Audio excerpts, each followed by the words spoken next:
things down, make notes, or use several different books at once. A flat surface provides a big enough area to do that. Make sure that your desk or table is organized so that you can find everything that you need. Computer, textbooks, class notes, pens. Having these things at your fingertips will help you stay focused and get the job done. You also need to make sure that you have the right kind of light, not too bright and not too dim. Straining your eyes can cause headaches and make you feel sleepy. And being able to see a clock is a good idea. This will help you stay on track.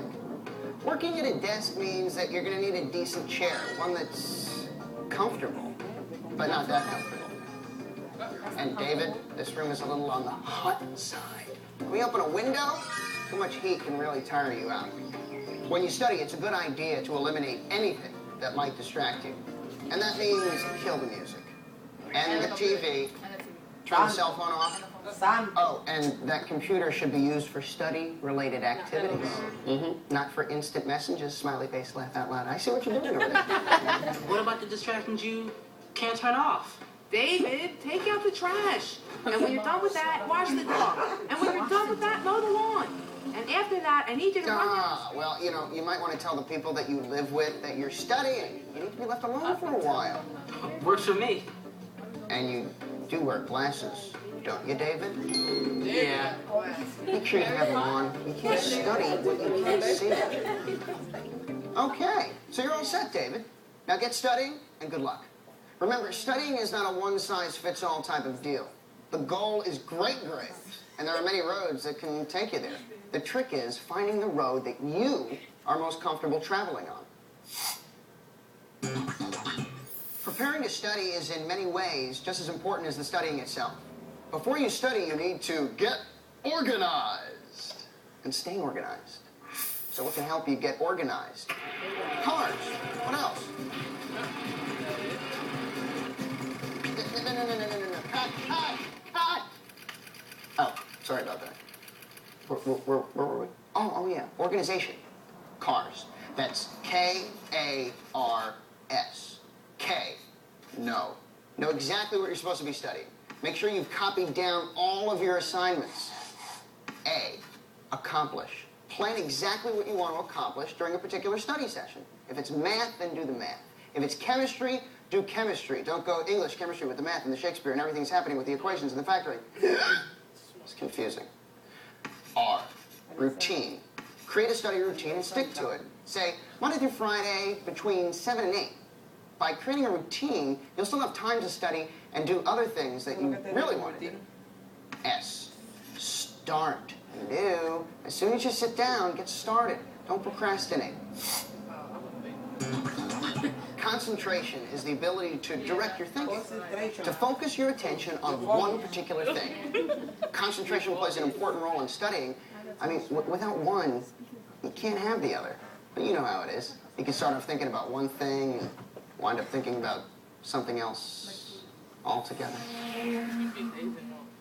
Kingdom, phylum, class, order, family, mom's birthday. Gotta get a card, stuff for the cake. Oh, I need candles. Wait, sprinkles. No. Species, phylum, order. Order in the courtroom. In addition to making sure that you have a good place to study, there are things you can do to minimize those kind of lapses in concentration. Instead of cramming all of your studying into 4 hours the night before the big test, study every day for shorter periods of time. But be honest and reasonable with yourself. 3 hours a day is probably too much, but 15 minutes of daily study, definitely not enough. If you find that your mind is just wandering all over the place, take regular breaks when you study. Study for 20 minutes, then get up, stretch it out, and get back to work. Create an incentive for yourself. Like, if I complete my studying, I'll go out and shoot some hoops or watch that DVD. But only after you study, not before. If your mind starts to wander, just say out loud to yourself, stop. Stop. You need to get your brain. Some people like to picture a red stop sign in their minds. Too much of certain foods can really affect your ability to concentrate. Try to avoid processed foods, especially caffeine and sugar. You may think that these things give you energy, but really all they do is drain it away.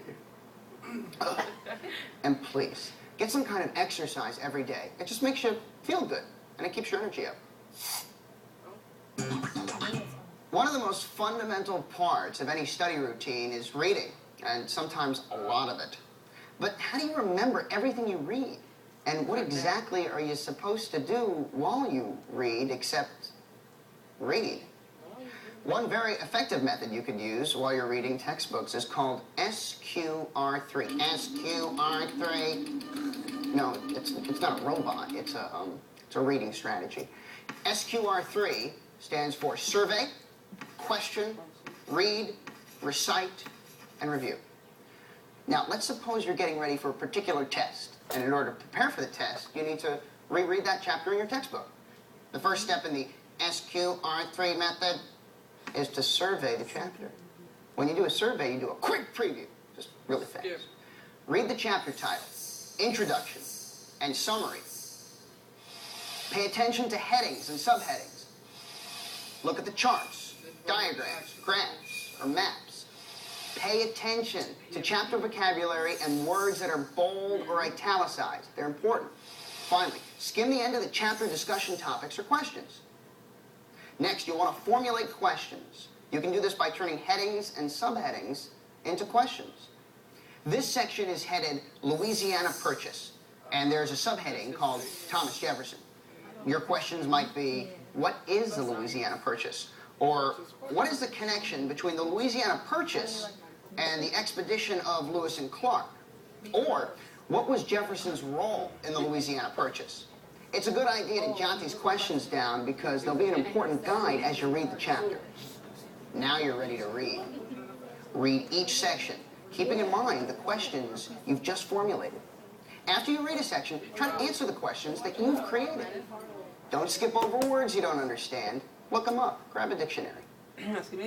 Try to figure out the main idea of the section.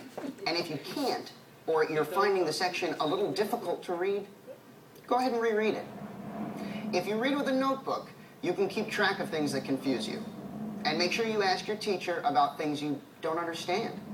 As you read, try to summarize each section in your notebook. Sometimes writing things down helps you better understand and remember material. Next up is to recite. This may sound a little, well, strange, but reciting the main ideas of a chapter that you've read out loud can actually help you know if you've understood it or not. If you didn't get something you read, it might sound like this. So, like, the president or something bought the state of Louisiana from some other guy, and he sent these explorers to explore it. He saw a bunch of stuff, like cities and French people, and then he came back. If you sound like that, then you definitely need to reread the chapter. But if you sound like this... Right. So Jefferson purchased the Louisiana Territory from France in 1803, and it doubled the size of the United States. He then commissioned Lewis and Clark to explore the land. Sacagawea, a Native American woman, helped them on the journey. Lewis and Clark kept details. That means you got it, and you're ready to move on. You know, reciting or thinking aloud is a pretty good overall study strategy. You can spell vocabulary words out loud, repeat math formulas, or read essays that you've written. Some people even like to read their textbooks out loud. Remember, you have to figure out which strategies will work best for you. The final step in the SQR3 strategy is to review. When you review, you go back over the material you've read. Reread any section that you made notes about and make sure that you can still answer the questions you originally posed. By using the SQR3 method of survey, question, read, recite, and review, you'll have all your bases covered.